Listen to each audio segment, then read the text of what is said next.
வணக்கம். நான் உங்கள் முருகபிரபு. இது உங்கள் ட்ரீம் மீடியா. நம்ம சேனலுக்கு இப்போ தான் புதுசாக உள்ள வரீங்க அப்படின்னா நம்ம சேனலை சப்போர்ட் பண்ணி சப்ஸ்கிரைப் பண்ணி லைக் அண்ட் ஷேர் பண்ணி எனேபிள் பண்ணி வச்சுக்கோங்க. அப்போ தான் நம்ம போடக்கூடிய ஒரு வீடியோவும் உங்களுக்கு நோட்டிஃபிகேஷனாக வந்து சேரும். சரி, வாங்க இன்றைக்கி நம்ம உள்ள வீடியோக்குள்ளே போயிடலாம். இன்றைக்கி அமானுஷம் அப்படியே பற்றி தான் நம்ம பார்க்க போகிறோம்.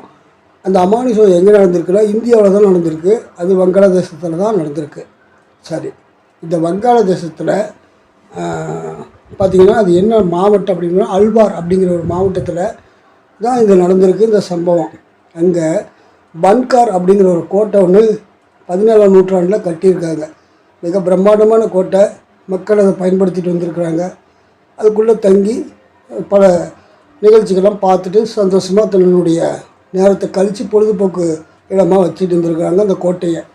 அப்படிப்பட்ட ஒரு கோட்டை விடிஞ்சவுடனே பார்த்திங்கன்னா சிதிலமடைஞ்சு பாலடைஞ்சு பிரயோஜனம் இல்லாத மாதிரி தெரியுது. காலையில் நேற்று வரைக்கும் நல்லா இருந்த ஒரு கோட்டை காலையில் அப்படி எப்படி ஆகும் அப்படின்னு சொல்லி மக்களுக்கெல்லாம் ரொம்ப வியப்பான ஒரு டைம் ஆகிடுச்சு. தோணுச்சு எப்படி இது மாதிரி ஆச்சு அப்படின்னு சொல்லி ஒன்றும் புரியல.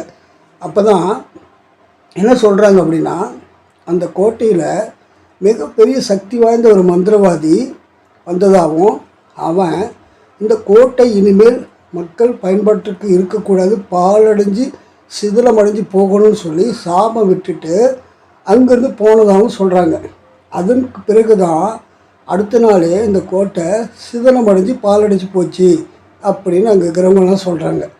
இது எந்த விதத்தில் உண்மை அப்படிங்கிறது ஒன்றும் புரியல. ஆனால் அங்கே ஏதோ ஒரு சம்திங் நடந்திருக்குது, அதனால தான் இப்படி ஆயிருக்குது அப்படிங்கிறது தான் நம்ம புரிஞ்சிக்க முடியும். மந்திரம், மாந்திரிகம், சக்தி இதெல்லாம் எப்படி அப்படிங்கிறது நம்ம அதுக்குள்ளே நம்ம போக வேண்டாம். இப்போ அது சப்ஜெக்டு வேறு, அது நம்ம ஒரு நாளைக்கு எடுத்து நம்ம பேசுவோம். சரி, ஓகே. இந்த இந்திய தொல்பொருள் ஆராய்ச்சி கழகம் ASI என்ன பண்ணியிருக்காங்கன்னா அந்த கோட்டைக்கு முன்னாடி, அதாவது அந்த பன்கார் கோட்டைக்கு முன்னாடி மிகப்பெரிய ஒரு அறிவிப்பு பலகையை முன்னாடி வச்சுருக்கிறாங்க. அந்த அறிவிப்பு பலகையில் என்ன எழுதியிருக்குன்னா இந்த கோட்டையில் யாரும் சூரிய உதயத்திற்கு முன்பும் சூரிய அஸ்தமத்திற்கு பின்பும் உள்ளே போகக்கூடாது அப்படின்னு எழுதி வச்சுருக்காங்க. அது அங்கே அதிகாரப்பூர்வமாக அது அந்த அரசு வெளியிட்டிருக்கு. சரி, அப்படி அதை மீறி உள்ளே போனால் என்னாகும்? அவ்வளோ பெரிய ஒரு பயங்கரமாக நடந்துடும் அப்படின்னு நம்ம மனசெல்லாம் ஒரு கேள்வி எழுத இல்லையா? அதுக்கும் உள்ளே இருக்குங்க. உள்ளே போன யாராச்சும் ஒருத்தர் இல்லைப்பா நான் உள்ளே போய் பார்க்குறேன், என்ன தான் நடக்குதுன்னு பார்க்கலான்னு தைரியசாலி இருப்பாங்க இல்லையா? அந்த மாதிரி இருக்கிறவங்க உள்ளே போனாங்களா வெளியே உயிரோடு வருதில்லை அப்படின்னு சொல்கிறாங்க.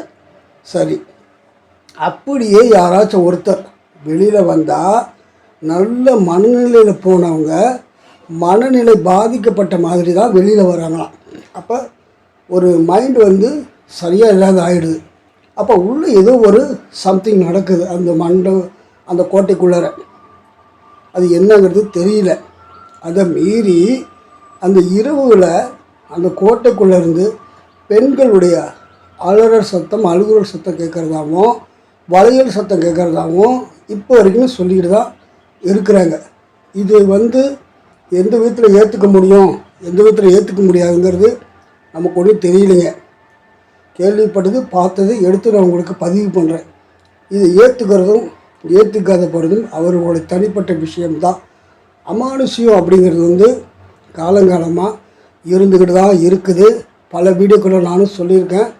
அதாவது அமானுஷ்யத்துக்கும் அறிவியலுக்கும் என்றைக்குமே மேட்ச் பண்ண முடியாது, அது இதுக்குள்ளே வராது அப்படின்னு சொல்லியிருக்கேன்.